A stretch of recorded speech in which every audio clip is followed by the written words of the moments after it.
Ukrainians are marking their third Christmas since the Russian invasion, with Putin's forces pushing deeper into the east of the country. The city of Pokrovsk is Russia's next target. Its troops are now less than 3 kilometres from the city centre, and it's a key military hub. It's also part of Ukraine's cultural identity. It's the birthplace of a well-known Christmas carol. Our defence correspondent Jonathan Beale has this report.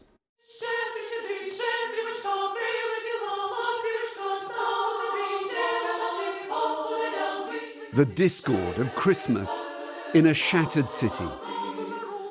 But this is where the composer of this well-known carol once lived. Pokrovsk, the next Russian target. Most of its population's already fled. No sound or sign of Christmas here. Just shelling. Those left behind only break cover to find essentials. Many are cut off from gas, water and electricity. Ihor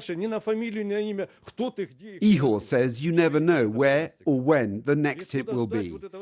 He likens it to living on a powder keg. Oksana hopes Ukraine can hold on, but she thinks it's unlikely. Pokrovsk, she says, will probably fall.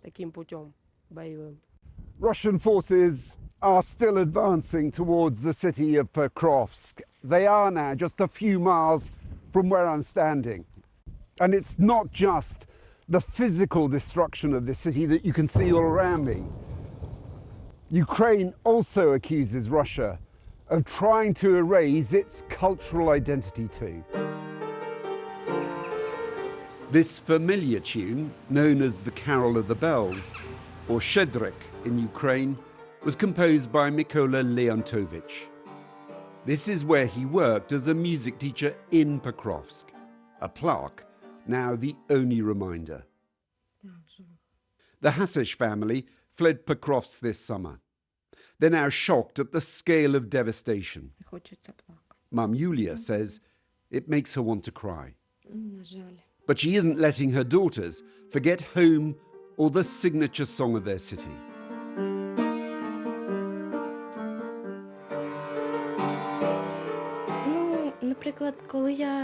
When I played it at home, it seemed happy.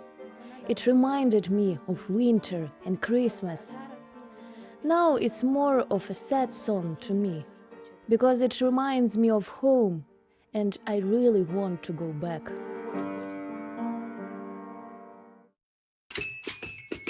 But for one Ukrainian military band, it's also become a song to inspire resistance. They're even taking it to the trenches, with weapons as improvised instruments. We'll visit any brigade on the front line and perform Ukrainian songs on any weapon. It lifts the spirits. Those beats and rhythms cheer up the guys and inspire them to fight. Shedrik shows that Ukraine is a civilized nation, now at war, fighting for its identity. For Ukraine, there is a special significance to this tune this Christmas. Russia may be able to destroy its towns and cities, but it can't erase Ukraine's separate identity or its past. Jonathan Beale, BBC News, Pokrovsk. Well, our correspondent in Ukraine, Will Vernon, has the latest on this conflict. Things aren't going very well at all for Ukraine. Russia is advancing in the east of the country. In the last few days, they've seized a number of villages. They're getting closer to that strategic city of Pokrovsk, as you heard in Jonathan's report there.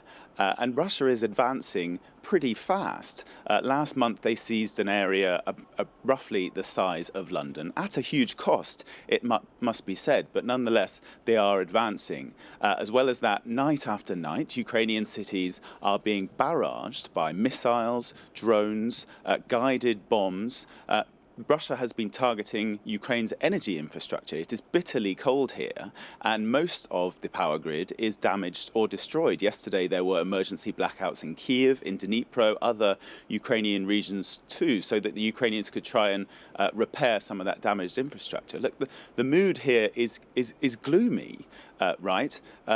Ukrainians feel abandoned by the West, frankly. A few days ago, we were in this event in Kiev, a special Christmas demonstration where people gathered to commemorate the plight of Ukrainians who are held in captivity in Russia. There are thousands still held there, 8,000, perhaps even more than that. And people were saying, look, at this time of year when people are sitting down to their Christmas dinner or gathering with their loved ones at New Year, spare a thought for Ukraine and for those thousands of Ukrainians who are being kept, many in very brutal conditions. A lot of what happens to this country in 2025 depends on Donald Trump.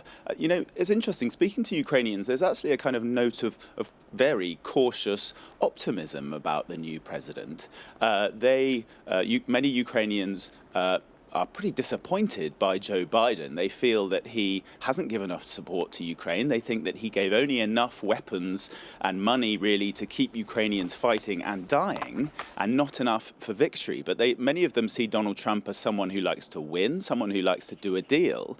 And the hope here in Ukraine is that as soon as Donald Trump realizes that Vladimir Putin is in no mood whatsoever to compromise or negotiate in any meaningful way, that perhaps Mr. Trump will swing his support behind Kyiv.